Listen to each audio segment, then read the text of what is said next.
juristes québécois, contrairement aux juristes français, n'utilisent pas du tout le mot de justiciable. Donc les juristes français, on utilise ce terme pour désigner les individus lorsqu'ils ont affaire à la justice.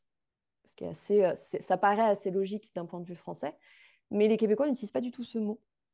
Ils vont utiliser le terme de citoyen, ils vont utiliser le terme d'individu ou de personne, mais jamais le terme de justiciable. Ça ne m'a véritablement heurté que quand j'ai assisté à une conférence qui justement aurait dû mobiliser ce mot tout le temps, puisqu'on parlait précisément de la place du citoyen dans la justice.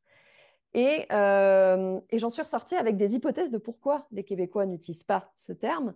Mais en tant que tel, je ne sais pas exactement pourquoi ils n'utilisent pas. Ça m'a mis sur la piste d'éléments que j'utilise dans ma thèse, qui est que l'appréhension de la justice, du principe même de justice au Québec, est beaucoup plus large que celle qu'on a en France et dépasse précisément le cadre temporel, le cadre géographique du lieu de justice.